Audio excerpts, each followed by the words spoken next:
नमस्कार, खबर 24 एक्सप्रेस देख रहे हैं आप और मैं हूं आपके साथ अनुष्का।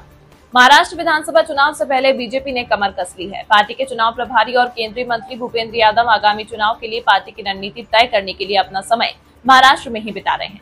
प्रचार अभियान की तैयारी में पार्टी सीट दर सीट रणनीति पर काम कर रही है, जहां प्रत्येक उम्मीदवार का चयन उस सीट के राजनीतिक समीकरण के आधार पर किया जाएगा।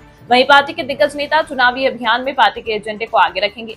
गौरतलब है कि आगामी नवंबर में महाराष्ट्र विधानसभा का कार्यकाल पूरा हो गया है और चुनाव आयोग ने हरियाणा और जम्मू कश्मीर के चुनाव खत्म होने के बाद यहां चुनाव आयोजित कराने की बात की है। वहीं महाराष्ट्र में देवेंद्र फडणवीस ने चुनावी कमान अपने हाथ में थाम रखी है और वही महायुति सरकार के द्वारा किए गए जन कार्यों को बता रहे हैं। साथ ही महायुति की योजनाओं को जन जन तक पहुंचाने का कार्य भी फडणवीस करवा रहे हैं। वहीं फडणवीस की तरफ से ठीक वैसा ही रोड मैप तैयार किया जा रहा है जो एमपी में भाजपा ने जीतने के लिए किया था। महाराष्ट्र में भाजपा ज्यादा से ज्यादा सीटें जीते, इसके लिए फडणवीस महत्वपूर्ण कार्य कर रहे हैं।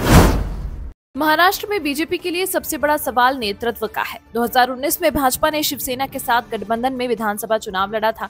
चुनाव के बाद नेतृत्व के मुद्दे पर ही गठबंधन टूट गया था। फिलहाल शिवसेना के एकनाथ शिंदे मुख्यमंत्री हैं, जबकि बीजेपी के देवेंद्र फडणवीस उप मुख्यमंत्री हैं।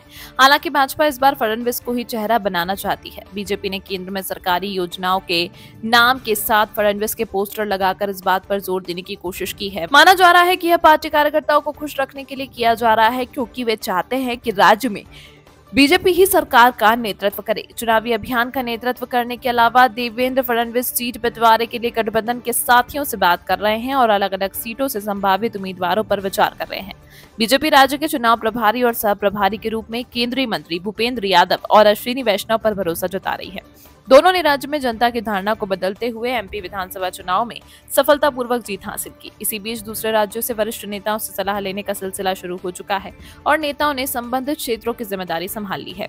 वरिष्ठ बीजेपी नेता और एमपी में मंत्री कैलाश विजयवर्गीय को नागपुर क्षेत्र की कमान सौंपी गई। विजयवर्गीय के अलावा राज्य के एक अन्य मंत्री प्रहलाद पटेल को यवतमाल वर्धा का प्रभार दिया गया। एमपी के नरोत्तम मिश्रा को भंडारा गोंदिया का प्रभार दिया गया।